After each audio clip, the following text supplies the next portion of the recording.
በስመ አብ ወወልድ ወመንፈስ ቅዱስ አሐዱ አምላክ አሜን። እንኳን ለእናታችን ለቅድስት ልደታ ለማርያም ወርሃዊ ክብረ በዓል እንዲሁም በዚህ ዕለት ታስበው ለሚሆኑ ቅዱሳን ወርሃዊና ዓመታዊ ክብረ በዓል አደረሰን አደረሳችሁ። ልደታ ለማርያም ቀደምት የቤተ ክርስቲያን ሊቃውንት እንደጻፉት በእናቷ በኩል ያሉ የእመቤታችን ቅድመ አያቶች ጴጥርቃና ቴክታ ሲባሉ ሁለቱም ደጋግ ሰዎችና እግዚአብሔርን የሚፈሩ ያለምንም መጠራጠር በፍጹም ልቡናቸው በአምላክ የሚተማመኑ ነበሩ። እነርሱም በጊዜው የቀራችሁ የማይባሉ ባለጠጎች ነበሩ። ከዕለታት በአንዳቸው ጴጥርቃ ወደ ቤተ መዛግብቱ ገብቶ የሀብቱን ብዛት አይቶ ሚስቱ ቴክታን የሰበሰብነው ገንዘብ እንኳን ለእኛ ለልጅ ልጅ ተርፍ ነበር፣ አንቺም እኔም መካኖች ነንና የሚወርስ ልጅ የለም በማለት ተናገራት።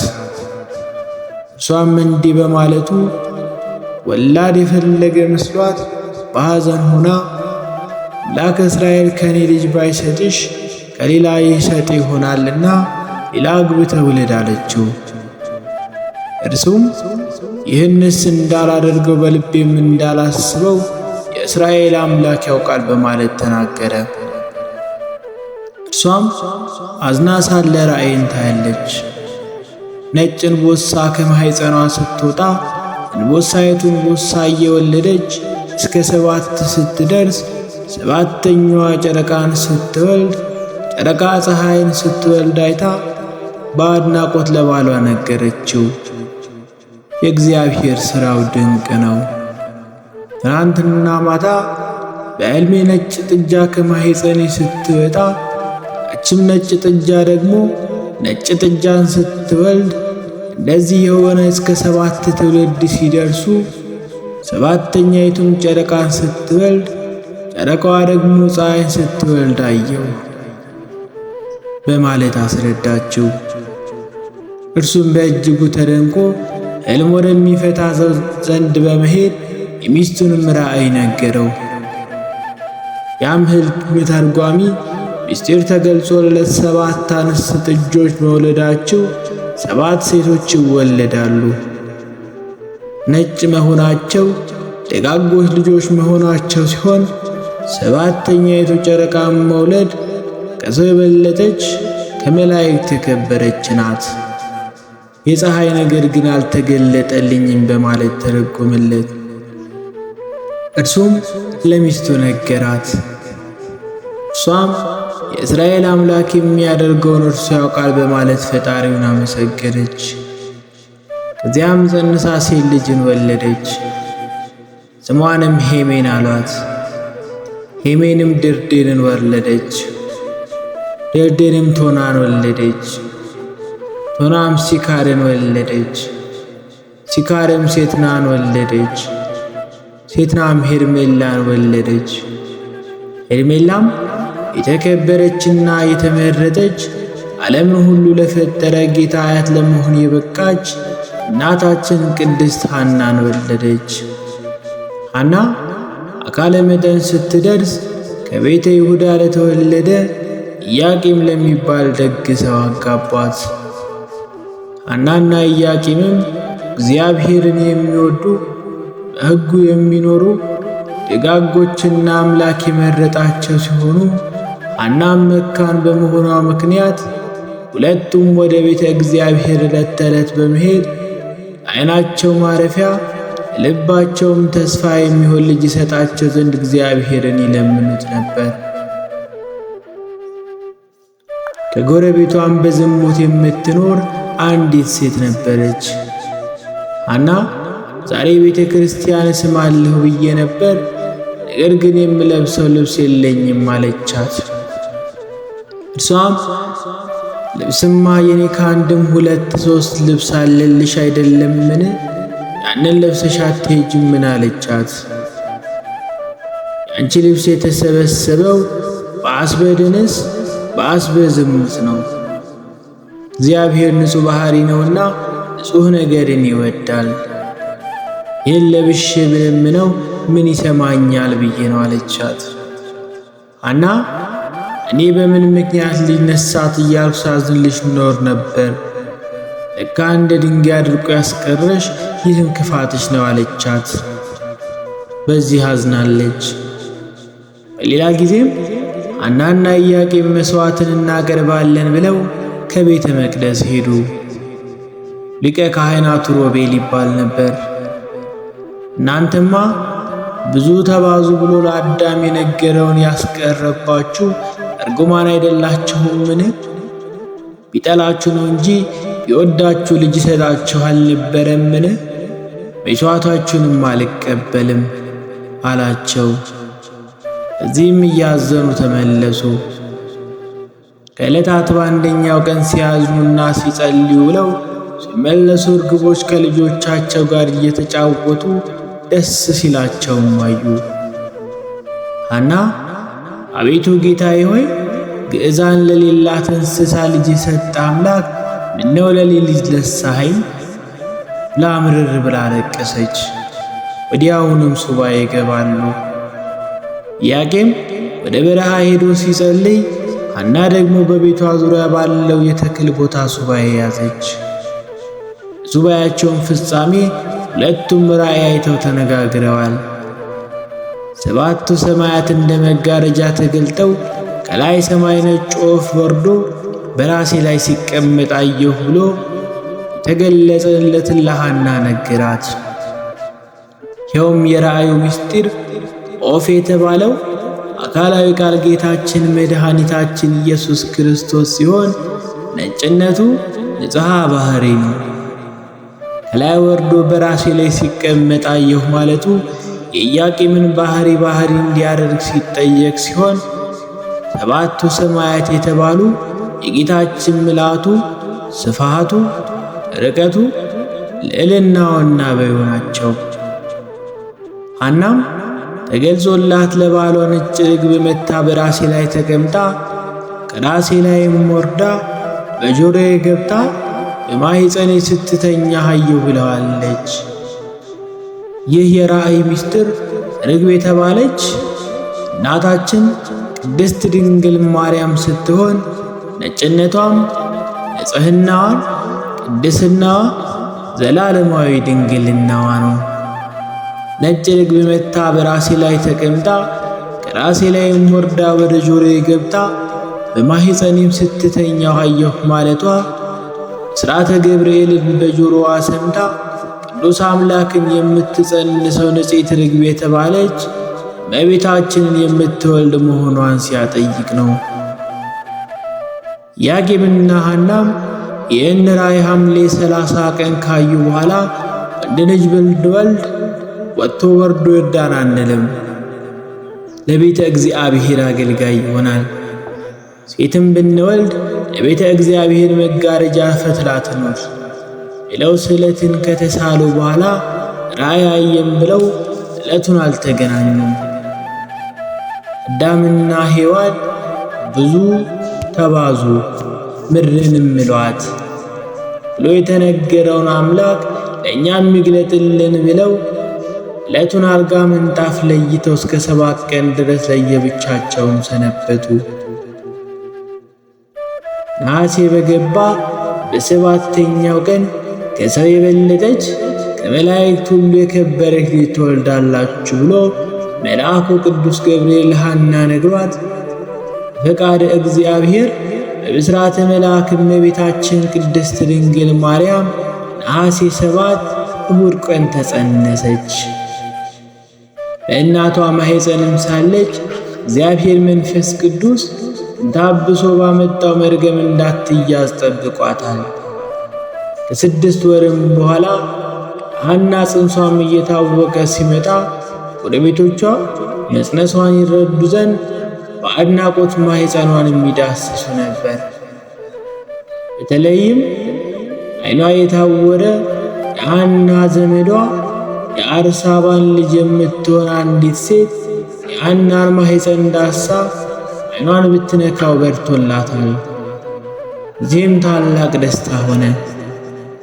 ሐና ሆይ ብፅዓን ይገባሻል፣ ዓለም ከተፈጠረ ጀምሮ እንዳንቺ በማኅፀኑ የዕውራንን ዓይን የሚያበራ የለምና በማለትም አመስግናታለች። ከዚህም በኋላ ዝናዋ በሀገር ሁሉ ተሰምቶ ሕሙማን ሁሉ ማኅፀኗን እየዳሰሱ ይፈወሱ ነበር። በእጅጉ የሚደንቀው ደግሞ ሳሚናስ የሚባል የጦሊቅ ልጅ ከሄኖክ ካጎቱ ቤት ሄዶ ሞተ። ሐናም አገራቸው ልማድ የአልጋውን ሸንኮርጃ እየዞረች ስታለቅስ ጥላዋ ቢያርፍበት መግነዝ ፍቱልኝ ሳይል ፈጥኖ ተነስቶ ሰማይና ምድርን ለፈጠረ አምላክ አያቱ የተባልሽ ሐና ሆይ ሰላም ላንቺ ይሁን አላት። ከዚያ የነበሩ አይሁድን በመደናገጥ ሳሚናስ ምን አየህ? ምን ትላለህ? አሉት። እርሱም ከዚህች ከሐና ማኅፀን የምትወለደው ሕፃን ሰማይና ምድርን የፈጠረ አምላክን ትወልዳለች እያሉ ቅዱሳን መላእክት ሁሉ ሲያመሰግኗት ሰማኋቸው። እኔንም ያስነሳችኝ እርሷ ናት አላቸው። እነርሱም ይህንን በሰሙ ጊዜ እግዚአብሔርን ከማመስገን ይልቅ በቅናትና በክፋት ተሞልተው ሐና በማኅፀን ባለ ጽንሷ ካዳነች በእኛ ላይ ልትሰለጥን አይደለምን? ሳትወልድ አስቀድመን ሐናና ኢያቄምን በድንጋይ ወግረን እንግደላቸው ብለው ተነሱባቸው። ያን ጊዜ ታላቁ መልአክ ሊቀ መላእክት ቅዱስ ገብርኤል ለኢያቄም ተገልጾ ሐናን ሊባኖስ ወደምትባል ተራራ እንዲወስዳት ነገረው። ጠቢቡ ሰለሞን በመንፈሰ እግዚአብሔር ተቃኝቶ እመቤታችን በሊባኖስ ተራራ እንደምትወለድ ተገልጾለት ሙሽራዬ ሆይ ከሊባኖስ ነይ፣ ከሊባኖስ ነይ፣ ከአማና ራስ ከሳኔር ከኤርሞን ራስ ከአንበሶች መኖሪያ ከነብሮችም ተራራ በማለት የተናገረው ትንቢት ሊፈጸም ቅድስት ድንግል ማርያም በ5485 ዓመተ ዓለም በሊባኖስ ተራራ ተወልዳለች። እመቤታችን ቅድስት ድንግል ማርያም እንደተወለደች የሐና ዘመዶችና ጎረቤቶቿ በሰሙ ጊዜ ፍጹም ደስ ብሏቸው ወደ ሊባኖስ ተራራም ተሰበሰቡ። ሕፃኗን እመቤታችን ቅድስት ድንግል ማርያምን ተመልክተው ፍጹም አደነቁ። እርስ በርሳቸውም እንደዚህች ያለች ብላቴና ከቶ አይተን አናውቅምም ተባባሉ። ጸጋ እግዚአብሔርን በእርሷ አድሯልና እግዚአብሔርን ብርሃን በሰውነቷ ሁሉ መልቷልና።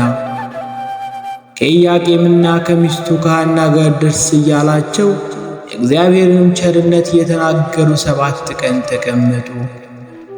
ያችንም ብላቴና ስሟን ማርያም አሏት።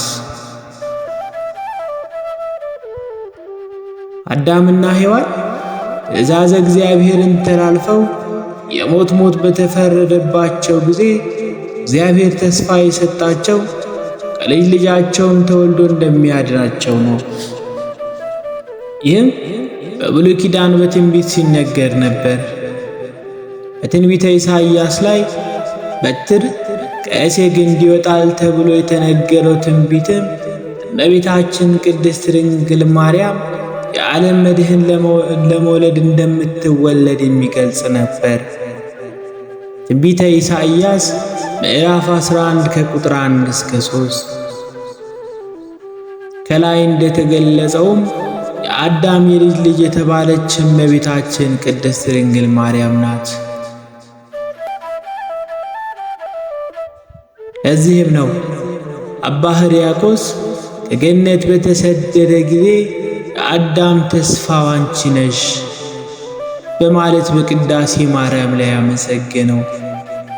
ከገነት ተባሮ በረከቱን ሲገፈፍ የተሰጠው ቃል በእርሷ መወለድ እንደሚድን ነበርና እግዚአብሔር አዳምን ከልጅ ልጅ ተወልጄ አድንሃለሁ ሲለው ለድህነቱ ምክንያት የሆነች የልጅ ልጁን መወለድ ተስፋ ያደርግ ነበርና ምክንያተ ድኂን እናታችን ቅድስት ድንግል ማርያም መወለዷ ለአዳምና ለልጆቹ ትልቅ ክብር የብርሃንም ተስፋ ነው።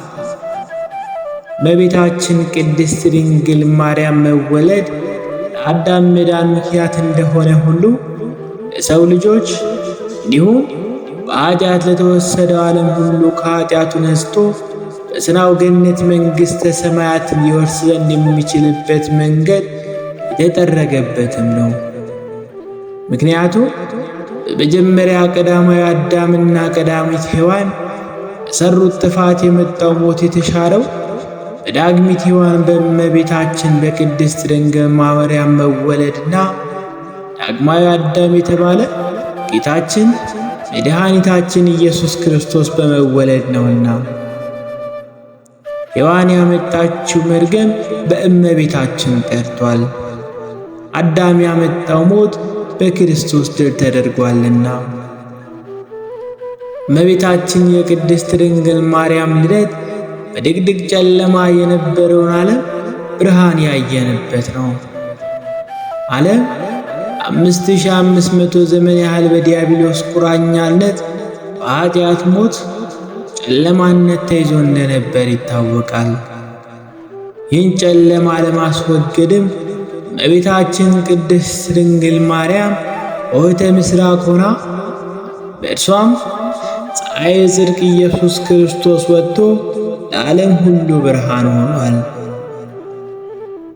በዓለም ውስጥ ለሚኖሩ ሰዎች ሁሉ የሚያበራ እውነተኛ ብርሃን እርሱ ነው እንዲል የቅዱስ ኤፍሬም ውዳሴ ማርያም የሰኞ ውዳሴ ማርያም ላይ ጠቢቡ ሰለሞን አስቀድሞ በመንፈሰ እግዚአብሔርም ተቃኝቶ በመኃልዩ ላይ ይህች እንደ ማለዳ ብርሃን የምትጎበኝ እንደ ጨረቃ የተዋበች እንደ ፀሐይም የጠራች ዓላማ ይዞ እንደተሰለፈ ሰራዊት የምታስፈራ ማን ናት? በማለት እንደ ፀሐይ የሞቀ እንደ ጨረቃም የደመቀ ንጽሕናዋን ቅድስናዋ የመልኳ ደም ግባት በነቢያት ትንቢት አስቀድሞ የተጎበኘላት በእውነት የእውነተኛው ፀሐይ የክርስቶስ እናቱ የቅድስት ድንግል ማርያምን ክብርና ደም ግባት እንደተናገረ በሊባኖስ ተራራ በግንቦት በተወለደች ጊዜ ፊቷ በእጅጉ ያበራ ነበር። መዓዛዋም ከሽቱ ሁሉ ይበልጥ ነበር። ኢትዮጵያዊ ሊቅ ቅዱስ ያሬድም የመዓዛዋን አድናቂነት በሰለሞን ቃል በአንቀጸ ብርሃን መጽሐፉ ላይ ሲገልጸው አባትሽ ሰለሞን የአፍንጫሽ መዓዛ እንደ ነጭ ዕጣን መዓዛ ነው ብሎ ትንቢት ተናገረ። እቴ ሙሽራዬ ሆይ የታጠርሽ ተክል ነሽ፣ መንገድሽም የታጠረች ተክል የታተመች ጉድጓድ ናት። ከሽቱ ቅመም ጋር አሽቷለሽ። የገነት ፈሳሽ ሆይ ከደጋ የሚፈስ የሕይወት ውሃ ጉድጓድ ነሽ በማለት የመዓዛዋንም ነገር አድንቋል። እመቤታችን ጣዕመ ውዳሴዋ በእጅጉ የበዛለት ሊቁ አባ ጊዮርጊስም በመጽሐፈ አርጋኑ ምስጋናው ከሰለሞን ቃል በመነሳት የመዓዛዋን ነገርም ሲያደንቅ እንዲህ ብሏል። ከማኅፀንሽ ፍሬ ወደ አፌ ጨምራለሁ፣ የፍሬሽስ ደምም የጉሮሮዬ የጣፈጠ ነው። የሽቱሽ መዓዛም ለአፍንጫዬ ያማረ ነው። የድንግልናሽን ክብር ልቦናዬን እንደ ከረመ ንጹሕ ወይን ደስ ያሰኘዋል። ስለ አንቺ ያለኝ ደስታ ምን ያህል ነው! አነጋገርሽ ያማረ ነው፣ ቃልሽም የጣፈጠ ነው።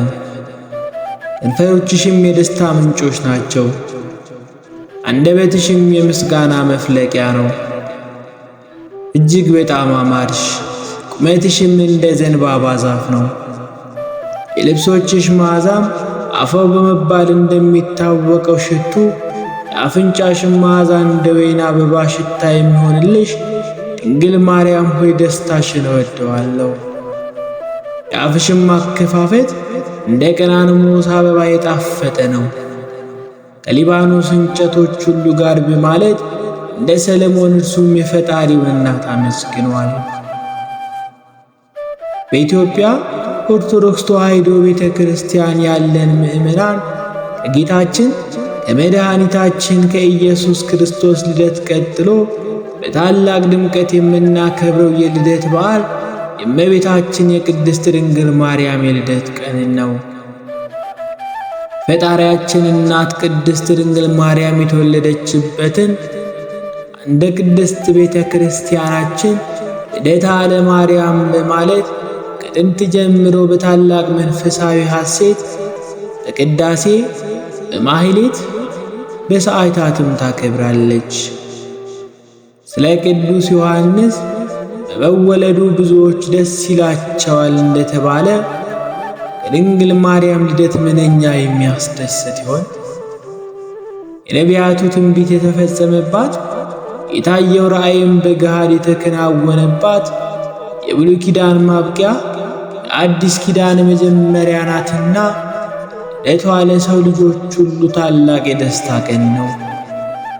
በዘመናችን ያሉ የሰዎች ልደት በድምቀት የሚከበር ከሆነ ለሰው ልጅ መዳን ምክንያት የሆነች የአምላክ እናት በተወለደችበት ቀን ምንኛው ሊከበር ይገባው ይሆን? ቤተ ክርስቲያን የቅድስት ድንግል ማርያምን ልደት በታላቅ ድምቀት የምታከብረው ከዚህ ታላቅ በዓል ረድኤትን እንድናገኝበት ነው።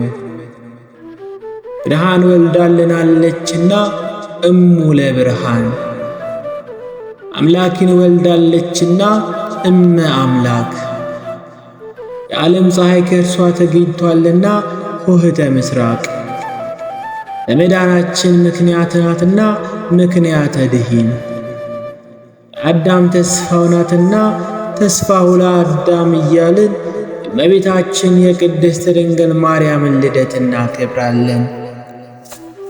የበጎ ነገር ጠላት የሆነው ጠላታችን ዲያብሎስ ክብረ ድንግል ማርያምን ደብቆ ለማስቀረት ቀና ቢልም እኛ ግን ብርሃንን አይተንባታልና ልደቷን እንደ አባቶቻችን በማህሌት በቅዳሴና በሌሎች አገልግሎቶች እያከበርን ዮም ፍስሐ ኮነ በእንተ ልደተ ለማርያም፣ እመቤታችን በቅድስት ድንግል ማርያም አማካኝነት ዛሬ በዓለም ሁሉ ደስታ ሆኗል እያለን እንዘምራለን።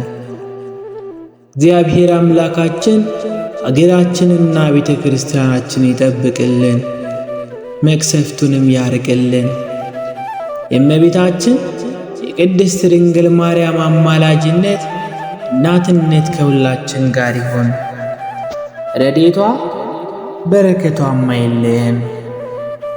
መጋቢት 1 ቀን የሚሰበክ ምስባክ። አንተ ውእቱ ዘታገብ ሊተ ርስተ አህባለ ወረው ሌተ የአሃዙኝ ወርስተሰ እሁዝ ውእቱ ሊተ።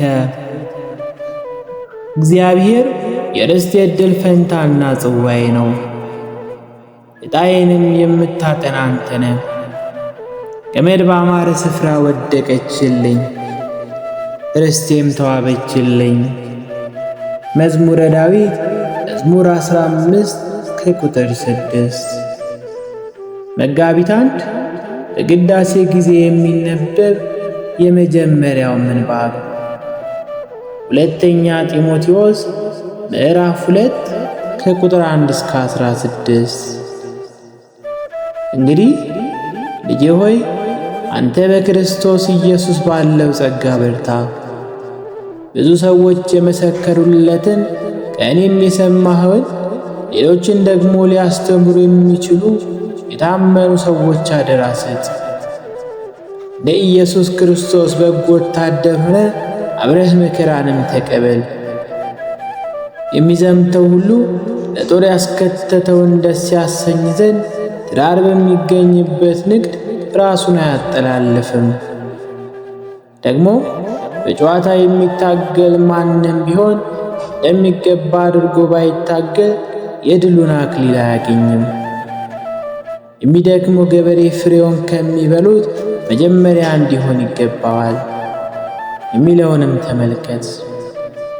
ጌታም በነገር ሁሉ ማስተዋልን ይስጥ። በወንጌል እንደሚሰበከው ከሙታን የተነሳው ከዳዊት ዘር የሆነው ኢየሱስ ክርስቶስን አስብ።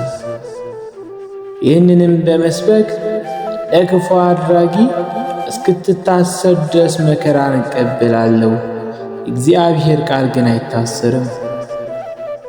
ስለዚህ እነርሱ ደግሞ በክርስቶስ ኢየሱስ ያለውን መዳን ከዘላለም ክብር ጋር እንዲያገናኙ ስለተመረጡ በነገርም ሁሉ እጸናለሁ።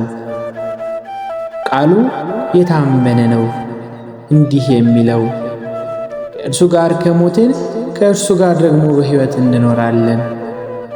ብንጸና ከእርሱ ጋር ደግሞ እንነግሣለን።